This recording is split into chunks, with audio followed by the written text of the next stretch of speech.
Good evening. Ram Ram, Radhe Radhe. आइए चलते हैं श्री रामचरितमानस के आरण्य कांड में, जहां भगवान श्री राम शबरी माता को नवधा भक्ति बताते हैं। देखते हैं और समझते हैं कि नवधा भक्ति आखिर होती क्या है। संतों के मुखों से अभी तक सुना है, पंडित ज्ञानी लोग जो बताते हैं वही जानते हैं। खुद पढ़ के नहीं देखा था, आज पढ़ के भी देखेंगे और उसका अनुवाद भी देखेंगे। चलते हैं। जय श्री राम। प्रथम भगति संतन कर संगा, दूसरी रति मम कथा प्रसंगा। गुरुपद पंकज सेवा, तीसरी भगति अमान। चौथी भगति मम गुणगण, करई कपट तजिगान। मंत्र जाप मम दृढ़ विश्वासा, पंचम भजन सो वेद प्रकाशा। छठ दम शील विरति बहु करमा, निरत निरंतर सज्जन धर्मा। सातों सम मोहि मय जग देखा, मोते संत अधिक करि लेखा।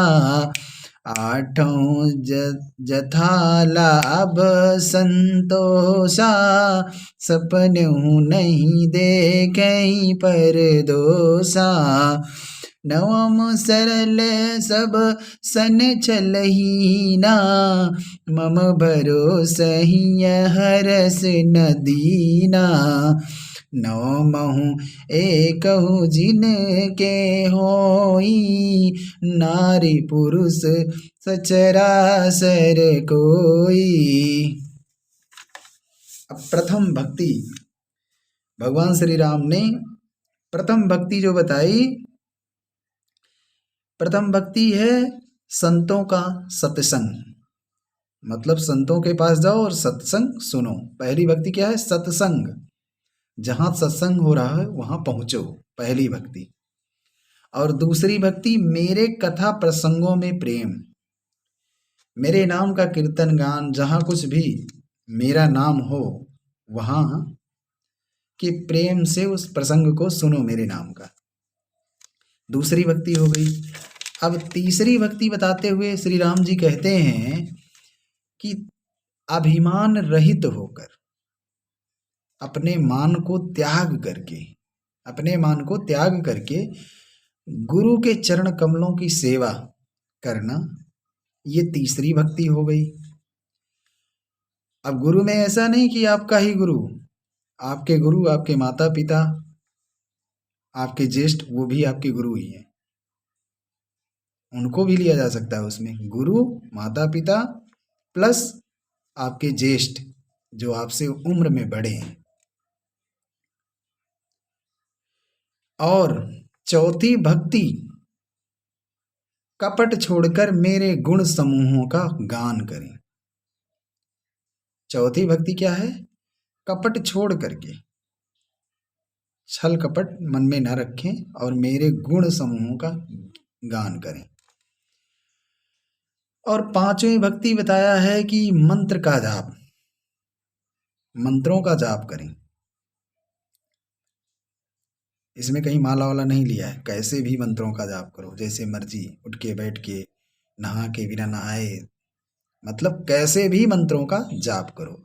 और दृढ़ विश्वास रखो अपने ईश्वर पे, मतलब परमात्मा में दृढ़ विश्वास रखो, मंत्रों का जाप करो।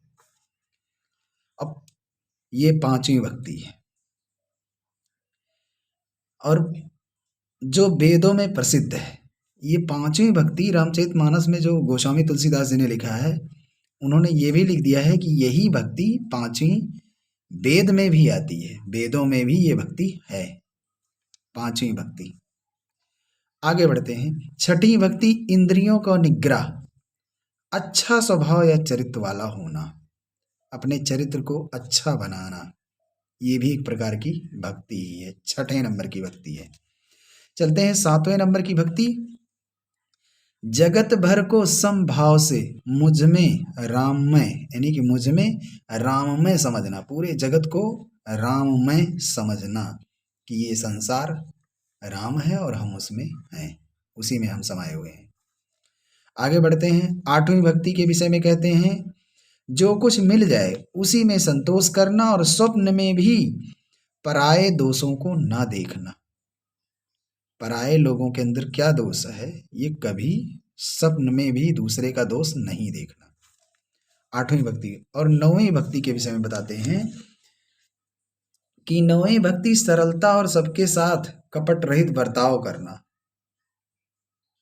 हृदय में मेरा भरोसा रखना और किसी भी अवस्था में हर्ष और विषाद, सुख दुख से विचलित ना होना। 9वीं भक्ति का परमात्मा पे अखंड भरोसा हो, जो कभी टूटने वाला ना हो, अखंड भरोसा, और सुख दुख में संभाव रहो, यही 9वीं भक्ति है।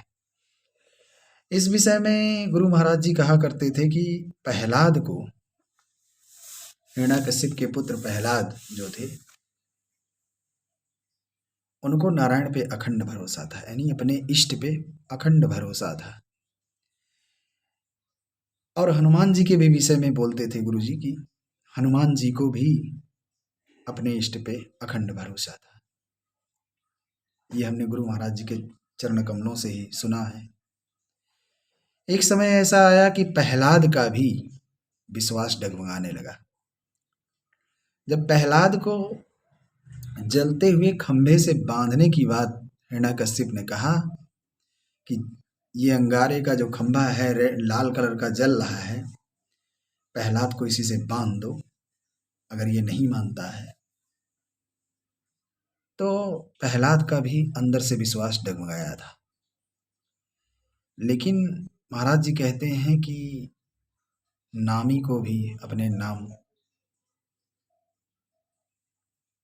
की महिमा को संभालना पड़ता है, इसलिए उसे आना ही पड़ा। तो नारायण ने चींटी का रूप बनाया और उसी लाल हुए खंभे, जो जल रहा था खंभा, अग्नि के समान जल रहा था, उसी पे टहलने लगे। भक्त प्रहलाद ने देखा और उसको भरोसा हो गया कि नारायण की कृपा मेरे ऊपर है, ये खंभा नहीं, कहीं भी कुछ भी कर लो, और परमात्मा की कृपा है मेरे ऊपर, कुछ नहीं होगा मुझे।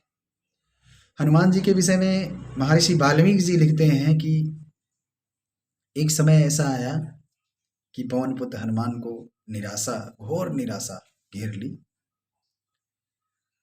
और भगवती सीता की खोज करते करते तो उन्होंने मन बनाया कि अब संभव नहीं है सीता मिले या न मिले। ऐसी दशा में अब मेरे पास ऑप्शन की अवस्था है, अगर वापस जाऊंगा तो सुग्रीव मुझे मृत्युदंड दे देंगे, यहाँ रहता हूँ तो पकड़ा जाऊंगा,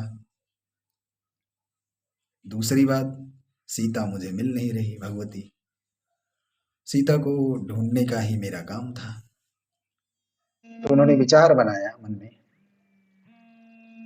कि कुछ किया जाए, लेकिन फिर एक आकस्मिक हनुमान जी को प्रेरणा हुई और फिर से उन्होंने नई ऊर्जा के साथ भगवती सीता की खोज में लग गए। अंततः प्राप्त किया उनको, भगवती सीता मिली।